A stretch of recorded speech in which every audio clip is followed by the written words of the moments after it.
जमीन पर स्थित किसी बिंदु से 90 मीटर दूर स्थित मीनार के शिखर का उन्नयन कोण 30 डिग्री है, तो मीनार की ऊंचाई ज्ञात कीजिए। ठीक है, एक मीनार है,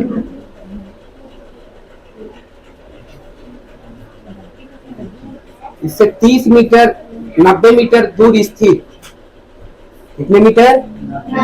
90 मीटर दूर स्थित स्तंभ का या मीनार का शीर्ष का उन्नयन कोण कितना है? 30 डिग्री है। तो मीनार की हाइट ज्ञात करना है बेटा। ये मीनार कितने ऊंचे का? तो मैं मान लेता हूँ इसकी हाइट कितने है? h है। यहाँ तक आया समझ? चित्र ऐसी बनाना है। ठीक, चलो। अच्छा, इसको ए बी सी के फॉर्म में बना देता हूँ ना। ये ए है, ये बी है और ये सी है। ठीक है, देखो स्टार्टिंग कहाँ से करेंगे? Tan theta. तो टेन थीटा की जगह क्या रहेगा? 30 डिग्री। क्या होता है? लंब बटा यही होता है। अच्छा, लंब कितना दिया है? थीटा के सामने वाला कोण क्या होते हैं? मतलब BC बटा आधार क्या है? AB। होगा कि नहीं होगा? ये ऐसे लिखना है पहले ना तुम लोग को। ठीक, उसके बाद 1030 का वैल्यू कितना होता है? 1/√3। यही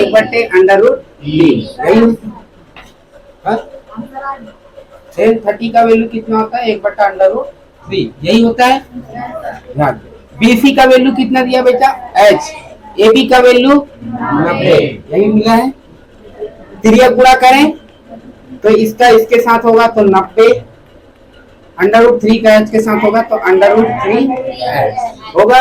H का वैल्यू चाहिए बेटा √3 को इधर भेज दो तो हो जाएंगे 30 गुणा 30, 30 गुणा 3 डिवाइड √3 बराबर है। इसको इसका 3 गुणा 30 कितना होता है? 90 है ना। और √3 क्या कहाँ जाएगा? नीचे। ये कट हो जाएगा, कितना आ जाएगा यहाँ पर? √3। तो H का वैल्यू कितना मिला बेटा? 30 √3। ये क्या होंगे तुम्हारे? आया समझ? ये 90 था, इसको 30 गुणा 3 कर सकता हूँ। ठीक, आया समझ? एक ऊर्ध्वाधर स्तंभ की ऊंचाई 3h मीटर है के पाद बिंदु से √3h मीटर दूरी पर स्थित किसी बिंदु से स्तंभ के शिखर का उन्नयन कोण ज्ञात कीजिए। ठीक है, ध्यान से समझना। एक स्तंभ बनाएंगे, एक स्तंभ बना दिया जिसकी हाइट कितना है? 3h मीटर है। यहाँ तक आया समझ? क्लियर है? इससे इसके पाद बिंदु से कितना दूरी पे? √3h दूरी में एक बिंदु है जिससे इसके शिखर का उन्नयन कोण कितना दिया है? वही याद करना है ना अपने को। तो मैं मान लेता हूँ बेटा इसके शिखर का उन्नयन कोण कितना है? Theta degree. मान लेना यहाँ पर ना कि मान लिया कि इसका उन्नयन कोण कितना है? Theta degree. यहाँ तक आया समझ? ठीक है, ध्यान। एक इसको मान लो A, ये है B और ये है C। ठीक है, तब तुम लोग कौन सा त्रिकोणमितीय अनुपात लोगे? tan theta. ठीक है, यहाँ पर तो थीटा का वैल्यू ही निकालना है। तो tan थीटा होता क्या है? लंब बटा आधार। tan theta. अच्छा, लंब कितना दिया है? BC। आधार कितना दिया है? AB। दिया है कि नहीं दिया है? ठीक है, tan थीटा। अच्छा, BC का वैल्यू कितना दिया है बेटा? 3h और इसका √3h। H खत्म, मतलब ये हो जाएंगे √3 और ये खत्म है ना। तो tan थीटा का वैल्यू कितना आया? √3। आया कि नहीं आया? यहाँ तक आया समझ? ठीक है, अब कौन से वाले कोण में tan के, कौन से वाले एंगल में tan थीटा मतलब √3 के साथ? tan 60 में होता है कि नहीं होता? तो tan 30 = tan। इसके जगह क्या लिख सकता हूँ बेटा? tan 60, क्योंकि tan 60 का वैल्यू क्या होता है? √3 होता है। कंपेयर करें तो थीटा की जगह क्या आया? 60। तो यही पूछा था बेटा कितना एंगल का उन्नयन कोण बनाएगा। तो कितना एंगल का उन्नयन कोण बनाएगा वो? 60 डिग्री का उन्नयन कोण। मतलब जब मेरे को इस स्तंभ के शिखर को देखना है तो अपने सर को मतलब आंख को से 60 एंगल बनाते हुए ऊपर देखना पड़ेगा, तब जाके इसके शिखर को देख सकता हूँ। समझ आया? ठीक है, चलो। एक पतंग भूमि से 60 मीटर ऊंचाई पर उड़ रही है। पतंग में लगी डोरी भूमि के एक बिंदु पर खूंटी से बंधी हुई है। भूमि के साथ डोरी का झुकाव 30 डिग्री है। तब यह मानकर कि डोरी पूर्णतः तनी हुई है, इसकी लंबाई याद कीजिए। डोरी की लंबाई याद करना है, ठीक है। सबसे पहले मैं क्या करता हूँ, एक पतंग बना लेता हूँ, ठीक ठीक। बनिश नहीं, मजा आ गया। चलो, यहां से ये बंधा हुआ है डोरी से, है ना, ये, और ये जमीन है, ये जमीन है, ये डोरी से तंग के ऐसे बंधा हुआ है। और यहाँ पर एक खूंटी लगा है ना, खूंटी, खूंटी जानते हो ना, खूंटा, उसमें बंधा हुआ है और पतंग उड़ रहा है, एकदम तना हुआ, ठीक। तब और दूसरी बात, ये पतंग और जमीन की जो हाइट है वो कितना मीटर है? 60 मीटर है। समझ आया? यहां तक आया समझ? ठीक। और जो एंगल है भूमि से जो डोरी की जो एंगल है वो कितना डिग्री है? 30 डिग्री, ठीक। अपने को क्या ज्ञात करना है? इसकी लंबाई, मतलब डोरी की लंबाई, यही तो डोरी है ना, तो इसकी लंबाई याद करना। मैं मान लेता हूँ इसकी लंबाई है क्या? ठीक है, यहाँ तक आया समझ?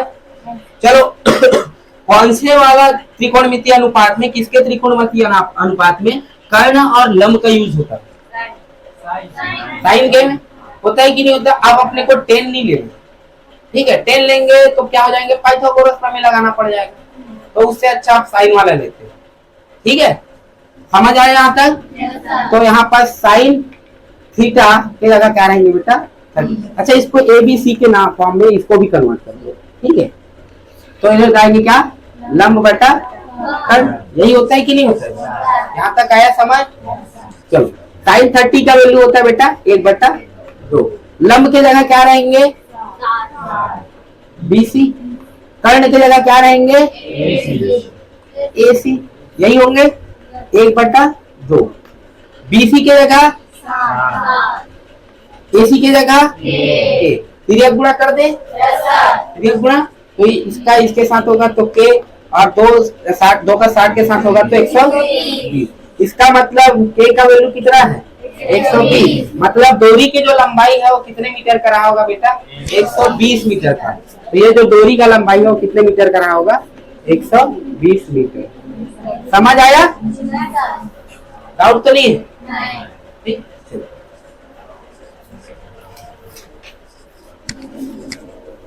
चित्र बनाएंगे अच्छे से, है ना। चौथा क्वेश्चन, किसी स्तंभ के पाद बिंदु से 15 मीटर ऊंचे एक भवन के शिखर का उन्नयन कोण 30 डिग्री है तथा भवन के पाद बिंदु से स्तंभ के शिखर का उन्नयन कोण 60 डिग्री है, तब स्तंभ की ऊंचाई याद कीजिए। ठीक है, ध्यान से समझना। मैं यहाँ पर 2 चीज दिया है, एक स्तंभ दिया है और एक भवन दिया है।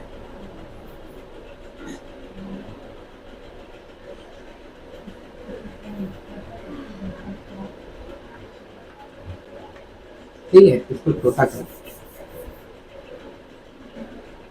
एक स्तंभ दिया है और एक भवन दिया है। यहां तक आया समझ? ठीक है, अब ध्यान से समझना। क्वेश्चन में क्या बोला है? स्तंभ के पाद बिंदु से शिखर का उन्नयन कोण। अच्छा, इस भवन का जो हाइट है वो कितने मीटर का है? 15 मीटर का, यही है। क्वेश्चन में बोला है कि स्तंभ के पाद बिंदु से भवन के शिखर का उन्नयन कोण कितना डिग्री है बेटा? 30 डिग्री है, यही है, यही बोला है। ठीक है, और दूसरी ओर में क्या बोला है? दूसरी लाइन में कि भवन के पाद बिंदु से स्तंभ का शिखर उन्नयन कोण कितना डिग्री है बोल रहे हैं? कितना डिग्री है बेटा? 60 डिग्री। यही बनेगा कि नहीं बनेगा चित्र? यहाँ तक आया समझ?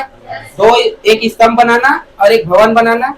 पहले में बोल रहे हैं कि स्तंभ के पाद बिंदु से भवन का शिखर का उन्नयन कोण, ठीक है, 30 डिग्री। फिर दूसरे लाइन में क्या बोल रहा है कि भवन के पाद बिंदु से स्तंभ का उन्नयन कोण 60 डिग्री। यही तो बोल रहा है, यही बनेगा कि नहीं बनेगा? ठीक है, तो हमको क्या ज्ञात करना है? ये जो स्तंभ है इसकी हाइट क्या रही होगी ये ज्ञात करना है। यहां तक आया समझ? बनाए? चलो सबसे पहला बेटा ध्यान से समझो, हमको स्तंभ के हाइट चाहिए, तो स्तंभ के हाइट के लिए क्या होना चाहिए हमारे पास? लंब बटा आधार होना चाहिए कि नहीं होना चाहिए? समझ रहे हो ना मैं क्या बोल रहा हूँ? तो लंब ही तो क्या होगा, ये हाइट कहलाएगा। आधार नहीं पता तो आधार निकालना हमारा मेन मकसद है, तो इसको मैं मान लेता हूँ ये क्या है, ए। तो ये आधार कहाँ से निकलेगा? इस वाले ट्रेंगल से निकलेगा, क्योंकि तुमको पता है क्या है, यहाँ पर ध्यान दोगे इसमें देखो, बड़े वाले ट्रेंगल में यदि मैं ध्यान दे रहा हूँ तो बड़े वाले ट्रेंगल में एच भी अननोन है, वो भी नहीं पता, ए भी अननोन है, ये भी नहीं पता, तो अपन बड़े वाले एंगल से तो बड़े वाले ट्रेंगल से तो ला ही नहीं सकते। समझ आया? दूसरे छोटे वाले ट्रेंगल से देखते हैं, छोटे वाले त्रिभुज से, तो छोटे वाले त्रिभुज में अपने को हाइट दिया है, समझ रहे हो, लंब दिया है कि नहीं दिया है 15 मीटर, आधार नहीं दिया है और एंगल भी दिया है कि नहीं दिया है? तो इसमें कम से कम दो चीज तो दिया है कम से कम, तो एक तो निकाल सकते हैं कि नहीं निकाल सकते, है ना? तो यहाँ से अपन ए का वैल्यू निकालेंगे, फिर उसके बाद बड़े वाले में क्या करेंगे, यही फॉर्मेट रखेंगे, फिर बन जाएगा। समझ आया मैं क्या बोल रहा हूँ? पहले बनाते हैं, पहले छोटे वाले त्रिभुज, इसको बोलता हूँ ए, इसको एक्स मान लेते हैं, ये है, ये बी है, ये सी है और ये डी मान लिया, ठीक है? ध्यान से समझना, पहले त्रिभुज ए बी सी में, है ना, त्रिभुज ए बी सी में 10 कितना एंगल बन रहा है भाई? 30 डिग्री, तो 10 30 डिग्री बराबर क्या होंगे बेटा? लंब बटा आधार, यही होगा। अच्छा लंब कितना है? बीसी, आधार कितना है? ए बी, है कि नहीं? 10 30 का वैल्यू कितना होगा? 1/√3, बीसी के जगह ए बी के जगह सॉल्व करें तो क्या हो जाएंगे, इसका इसके साथ तो x और हो जाएंगे 15√3, होगा कि नहीं होगा? इसका मतलब x का वैल्यू जो आधार है इसका, ये कितना है बेटा? 15√3। किसी डाउट है यहाँ तक? समझ आया यहाँ तक? ठीक, अब लेते हैं हम लोग बड़े वाले ट्रायंगल, ठीक है? बड़े वाले ट्रायंगल में अब त्रिभुज कौन सा?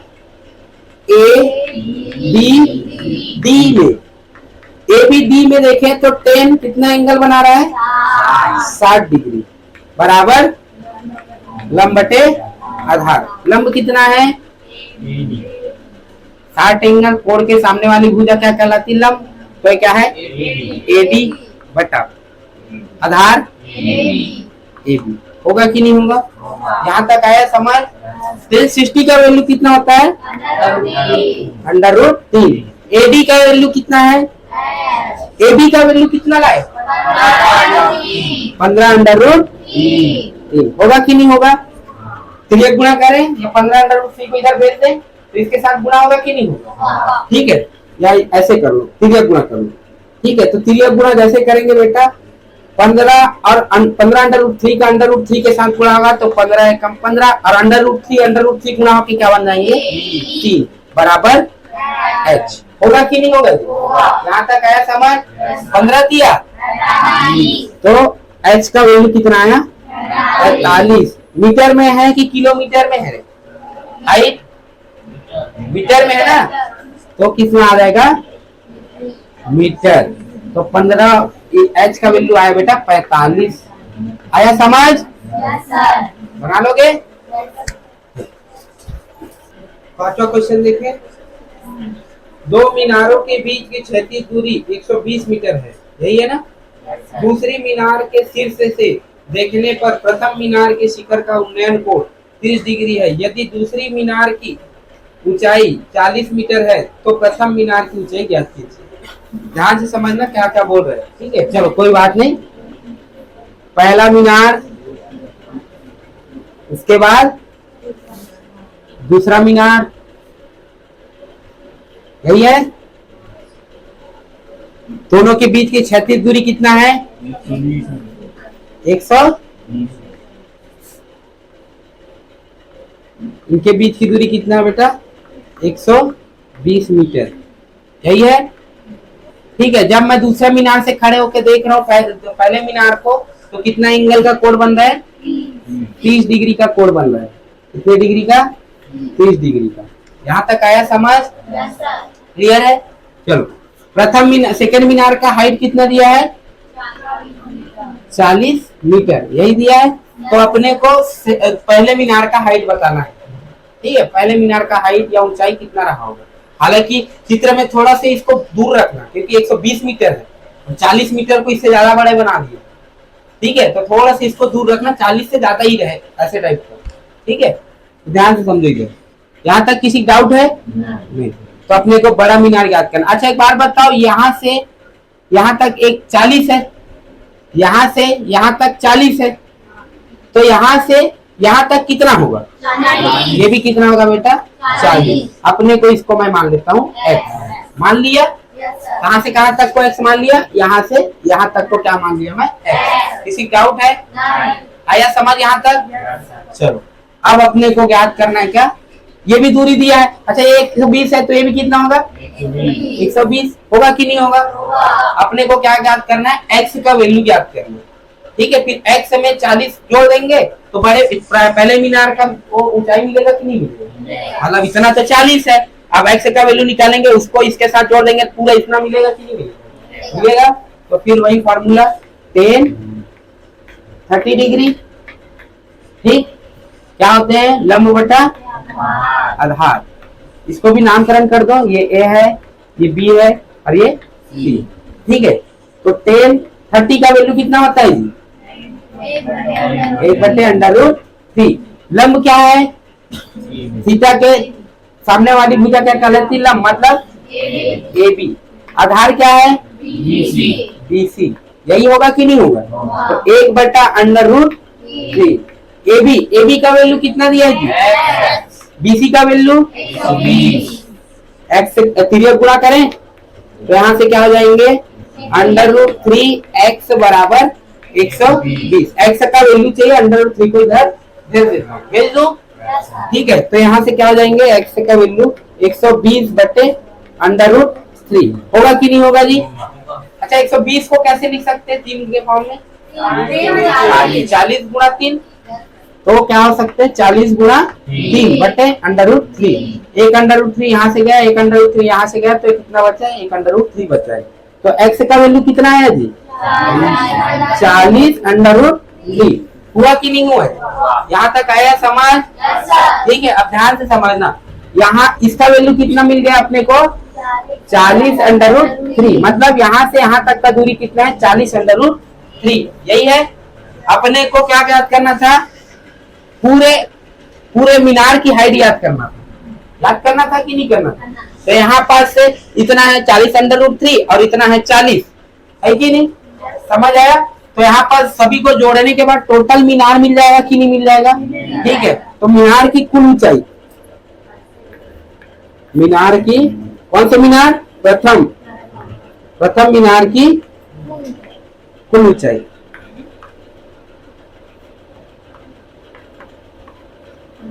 कितना हो जाएंगे? 40/√3 प्लस 40 होगा कि नहीं होगा? इन दोनों में क्या कॉमन दिख रहा है? 40। तो 40 को कॉमन निकाल लिया, बचा क्या? √3 प्लस, ये क्या होंगे बेटा हमारे आंसर। समझ आया? किसी को डाउट नहीं ना?